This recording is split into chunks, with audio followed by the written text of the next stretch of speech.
پورے ملک میں یہ بات اہل علم کی مجلسوں میں آتی تھی کہ خطبات جمعہ کے نام سے کتابیں مرتب ہوں، اس لیے کہ مسجدیں ہندوستان میں کئی لاکھ ہیں، دیہات میں زیادہ ہیں، شہروں میں کم ہیں، اور آج سے 20-25 سال پہلے 90% مساجد کے جو امام ہوتے تھے وہ عام طور پر کم پڑھے لکھے ہوتے تھے یا پھر حفاظ کرام ہوتے تھے۔ ادھر بعد میں 20-25 برسوں میں تبدیلیاں آئیں تو علماء الحمدللہ مساجد میں امام ہونے لگے، لیکن لوگوں میں علم بھی بڑھا اور معاشرتی خرابیاں بھی اس کے حساب سے بڑھی۔ آج جو ہے اگر ہم دیکھیں کہ گداگری جسے کہتے ہیں، یہ بھکاری کا پیشہ، اس کے اوپر اگر کوئی تقریر کرنا ہو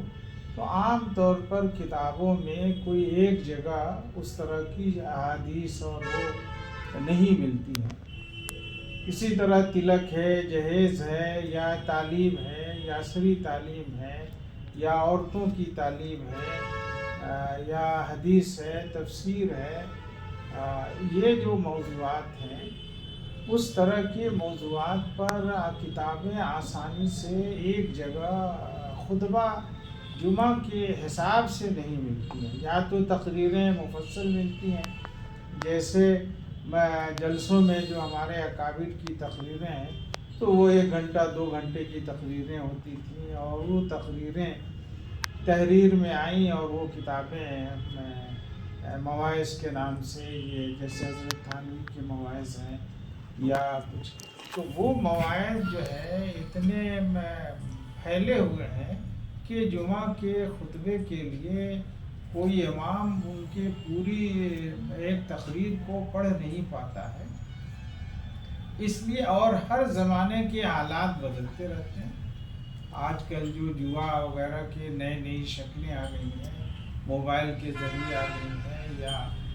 مختلف جو ہے بینکوں کی اسکیموں کے ذریعے، تو یہ سب چیزیں ایسی ہیں کہ اس پہ بھی رہنمائی ہمارے ائمہ کے ذریعے عوام کو ہونی چاہیے۔ اچھا، عوام میں پہلے جو ہمارے سمجھدار لوگ ہوتے تھے، پڑھے لکھے، وہ کچھ ان علماء کی اس تقریر کے الفاظ کو بھی سمجھ لیتے تھے جو عربی یا فارسی آمیز جو گفتگو اردو کی ہوتی تھی، لیکن اب پورے ملک کے حالات بدل گئے۔ جو لوگ زبانیں سیکھتے ہیں عام طور پر اردو کے علاوہ مختلف علاقائی زبانیں جو ہیں آ گئی ہیں، ہندی کے الفاظ جو ہیں زبانوں پہ چڑھ گئے ہیں۔ اب ایسے میں ضرورت ہے کہ ہمارے علماء اور ائمہ آسان لفظوں میں، آسان جملوں میں جمعہ میں خطبے دیں، اردو میں، عربی خطبے سے پہلے۔ تو ظاہر ہے کہ اس کے لیے اس طرح کی کتابوں کا ہونا ضروری تھا۔ تو بہرحال اکابر کا مشورہ تھا تو میں نے یہ کتاب مرتب کی۔ پہلے تو تقریباً 100-150 مضامین تھے،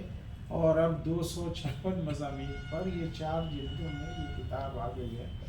کوشش یہ ہے کہ ہر مسجد میں اس طرح کی کتابیں پہنچ جائیں ائمہ کے پاس، تبھی فائدے ہوں گے۔ اور اس میں اس بات کی بھی کوشش کی گئی ہے کہ کسی مسلک کی نمائندگی نہیں ہو، بلکہ ایک عمومی بات جیسے تعلیم پر ہے، قرآن کی ہے، حدیث میں جو باتیں ہیں اس کو اس میں قرآن اور حدیث کے حساب سے اس میں بیان کر دیا گیا ہے، تو مختلف مسلک کے لوگ بھی جو امام ہیں ہمارے ملک میں وہ اس کتاب سے فائدہ اٹھا سکتے ہیں۔ تیسری بات یہ کی گئی کہ عنوان تو رکھا گیا خطبات جمعہ کا، لیکن اس میں جو مضامین ہیں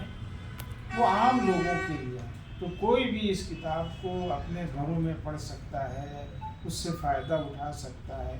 یا جمعے کے علاوہ بھی اگر مسجدوں میں جہاں ضرورت ہو کسی خاص موضوع پر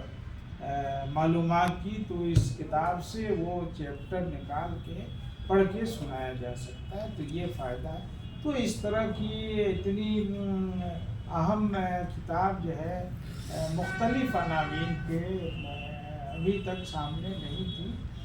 تو میں نے کوشش کی ہے کہ یہ کتاب ایک جامع کتاب بن جائے اور اصحاب خیر اس کو اپنی طرف سے ائمہ کرام کو یا مساجد کو خرید کر ہدیہ کریں، اور ہمارا مقصد اس سے صرف یہ ہے کہ یہ کتاب جو ہے جو اس پہ خرچ آ رہا ہے، یا تو اصحاب خیر خود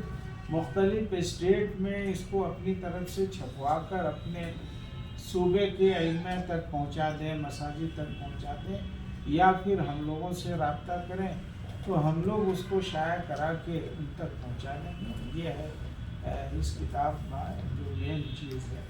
اور الحمدللہ ابھی 1000 کتابیں، پہلے بھی یہ 2000 چھپی تھی، پھر 1000 پچھلا 1-2 مہینہ پہلے چھپی، وہ بھی جو ہے ائمہ کرام تک پہنچا دی گئی۔ اب ہم لوگ کوشش کر رہے ہیں کہ دیگر اسٹیٹ میں بھی یہ کتاب، جو ابھی تو بہار ہی میں تقریباً جو ہے 20 سے 25 ہزار مسجدیں ہیں، اگر ہر مسجد تک ہم پہنچائیں تو 25,000 نسخے چاہیے، لیکن یہ کام آہستہ آہستہ ہوگا۔ اور ہم چاہتے ہیں کہ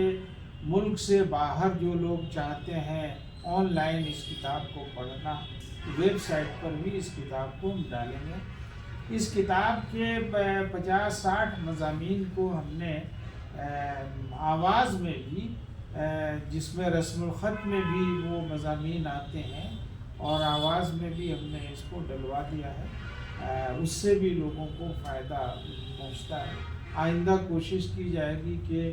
دیگر اور بھی مضامین اسی طرح آواز میں ڈال دی جائے، تاکہ کوئی بھی کہیں